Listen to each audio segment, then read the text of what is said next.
Ladies and gentlemen, let me tell you something that I've learned in life. Personal growth is not something you just stumble into.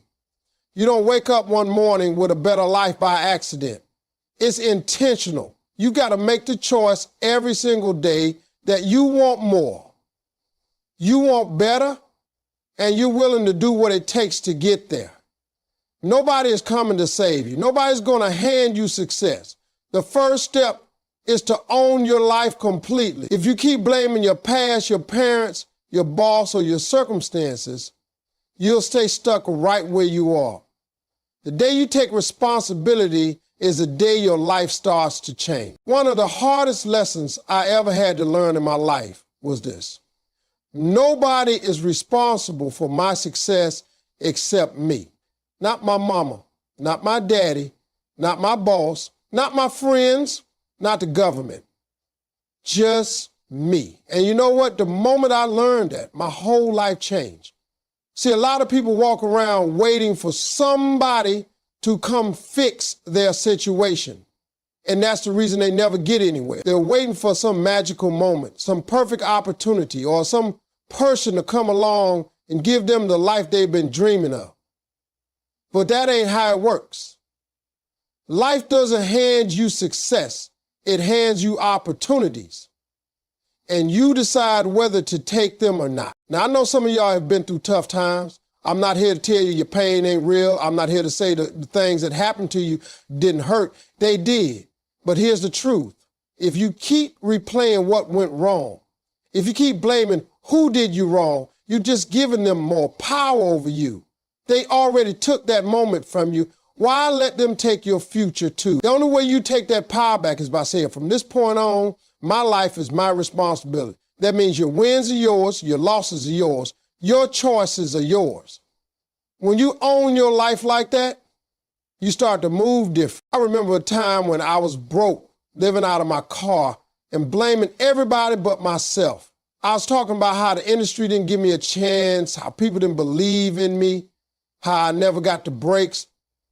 Then one day I realized none of those excuses were putting gas in my car. None of them were paying my bills. None of them were getting me closer to the dream I had in my heart. That's when it hit me. I could either sit there and keep talking about how unfair life was, or I could get up, figure it out, and do something about it. I chose to get up. When you take responsibility, you stop waiting for things to happen and start making things happen. You stop saying, why me, and start saying, try me. You look at the situation and instead of seeing a wall, you see a door you just haven't found the key to yet. And here's the thing. That key might be a new skill you got to learn, a habit you got to break, or a risk you got to take. But if you keep pointing fingers, you'll never even go looking for it. Some people don't like this idea because it forces them to admit they could be doing more. And that's uncomfortable. But comfort don't change nothing. Growth starts when you face yourself and ask, what can I do today to move closer to where I want to be? You might not control everything that happens to you, but you control how you respond. And how you respond determines where you end up. If you got knocked down, get up. If you made a mistake, own it and fix it. If you're in a situation you don't like, stop talking about it and start changing it. You'll be surprised at how much shifts in your life when you stop blaming, stop complaining, and start taking ownership. Because when you take full responsibility, you stop giving the power away and start putting it back where it belongs, in your own hands. One of the biggest lessons I've learned in life is that the people you hang around will either push you forward or pull you back. You cannot expect to grow, succeed, and live a better life if you are constantly surrounded by negative voices, dream killers, and people who see the world through a lens of doubt. Your circle is like soil. If you plant yourself in bad soil, it doesn't matter how good the seed is, it won't grow. But if you put that same seed in rich soil, it will blossom into something beautiful. That's why I tell people all the time, take a look at who you're spending your time with, because they're either feeding your vision or starving it. I remember early in my career, I had friends who didn't believe in what I was doing. They didn't think comedy was a real job. They'd laugh at my dreams, make fun of my ideas, and tell me I should settle for something safe. And the more time I spent around that energy, the more I started to doubt myself. I would walk away from conversations feeling smaller, like maybe they were right.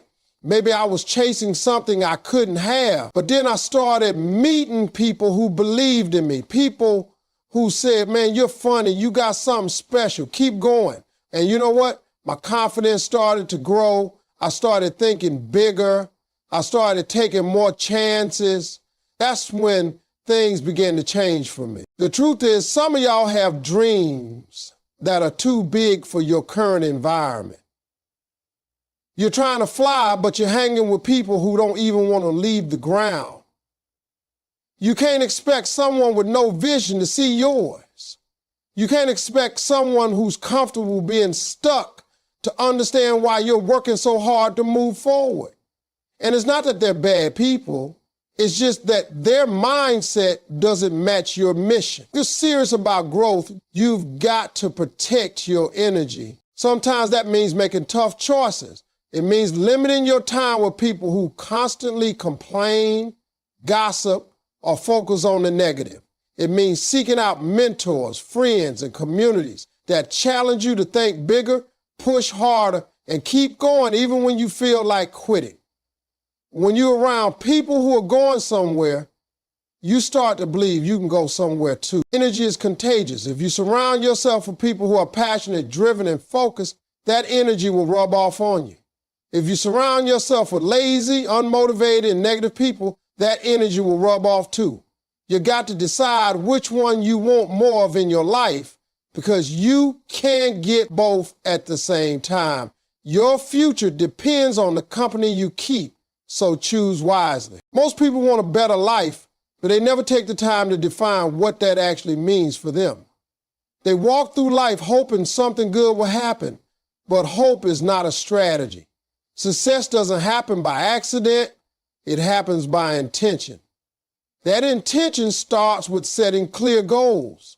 A goal gives you direction, something to aim at.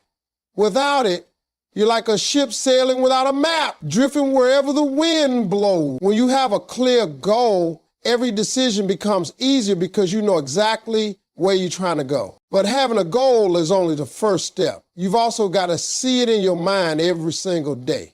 The human mind is powerful. What you focus on expands. If you constantly think about problems, you'll find more problems. If you constantly think about possibilities, you'll find more possibilities. Visualization works because it trains your brain to recognize opportunities that move you toward what you want. When you imagine yourself achieving your goal, you start to believe it's possible, and that belief shapes your actions. This is why top athletes use visualization before big games. They see themselves making the shot, running the perfect play, crossing the finish line first. They don't just practice physically, they practice mentally. You can do the same thing for your life. Picture yourself living in the home you want, running the business you dream of, standing on the stage you've always imagined. Feel the emotions you would feel if it were already true. The more real you make it in your mind, the more your body and actions will align with making it real in the physical world. You've also got to be specific. A vague goal like I want to be successful doesn't give your mind anything to work with. What does success look like for you? How much money do you want to earn? What kind of lifestyle do you want to live? What kind of relationships do you want to have? The clearer you get, the more powerful your vision becomes. Writing your goals down is another critical step. Something happens when you put pen to paper. It's like making a contract with yourself. Keep that list where you can see it daily. Read it in the morning to set the tone for your day, and read it at night to keep your subconscious mind working on it while you sleep. Over time, you'll notice ideas, resources, and connections showing up that you might have missed before. That's not magic, that's focus. When you combine clear goals With daily visualization, you give yourself a target and a mental rehearsal to hit it. You stop wandering aimlessly and start moving with purpose. You start noticing opportunities that line up with your vision and ignoring distractions that don't serve it. And eventually, what you've been seeing in your mind becomes what you're living in your reality. Every person who has ever achieved something worthwhile has faced setbacks, failures, and disappointments along the way. The difference between those who succeed and those who give up is not talent, luck, or timing. It's the ability to learn from those setbacks instead of letting them stop you. A failure is not a dead end. It's a detour pointing you toward a better route. When something doesn't work out the way you planned, it's easy to feel frustrated, embarrassed, or discouraged. But if you can shift your perspective and see the lesson hidden in the loss, you turn what could have been a stumbling block into a stepping stone. Every setback carries valuable information. It tells you something about what needs to change, what needs more work, or what you need to avoid in the future. If you ignore that information and just walk away, you miss the very thing that could help you win next time. People often think success is one straight line from point A to point B, but in reality, it's a messy path full of twists, turns, and wrong turns. Each wrong turn teaches you something about how to navigate better. Sometimes the lesson is about your strategy. Maybe the approach you used wasn't the most effective, and now you know how to adjust it. Sometimes it's about timing. Maybe you were trying to force something to happen before you were fully prepared for it. And sometimes the lesson is about yourself, about patience, discipline, resilience, or humility. If you quit the first time you hit a wall, you'd never discover how strong you really are or how close you might have been to breaking through. Setbacks can also reveal blind spots you didn't even know you had. Maybe you realize you need a skill you haven't developed yet, a connection you haven't made, or a resource you haven't secured. That awareness is progress in itself, because now you can go out and get what you were missing instead of continuing to operate without it. The most successful people in the world don't avoid failure. They embrace it as part of the process. They know that each misstep, each rejection, and each disappointment is just another piece of the puzzle. They extract the lesson, make the adjustment, and try again. Not blindly, but wiser than before. When you approach setbacks with this mindset, you stop fearing them and start using them. You realize that the worst outcome isn't failing, it's quitting before you learn what the failure was trying to teach you.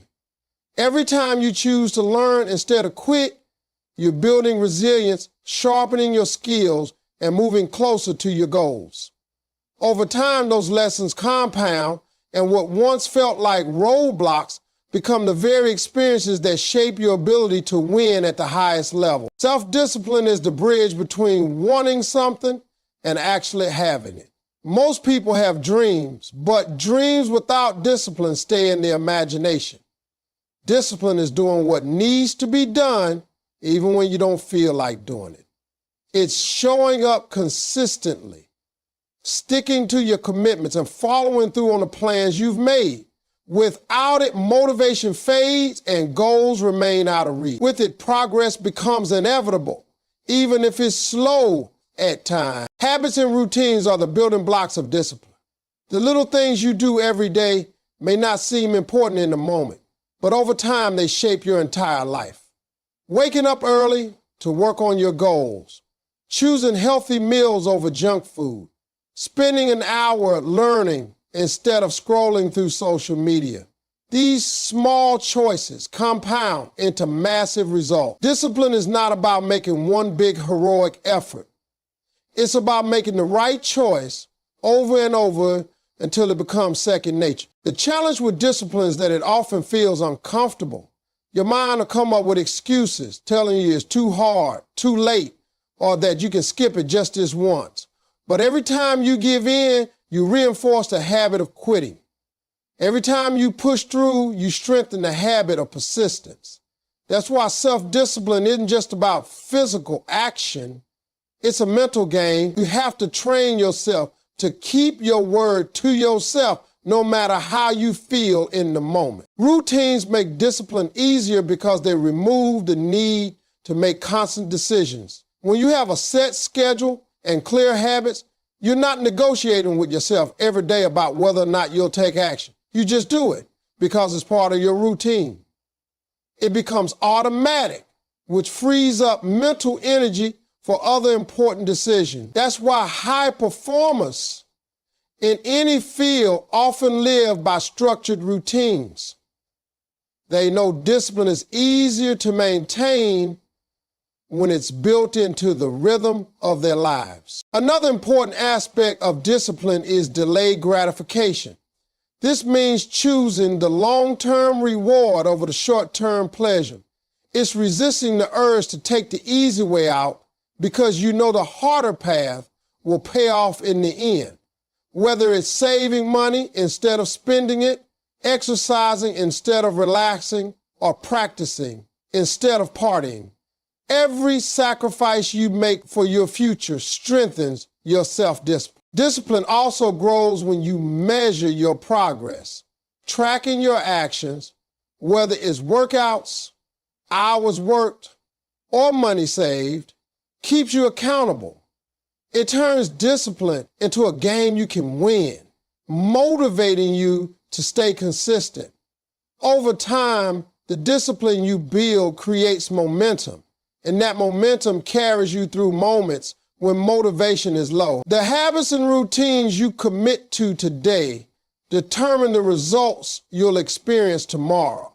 And the person who can master their daily actions can shape their life into almost anything they want. Growth is not something that happens automatically with age. It happens intentionally through continuous learning and exposure to new ideas. The world is constantly changing, and if you stop learning, you fall behind.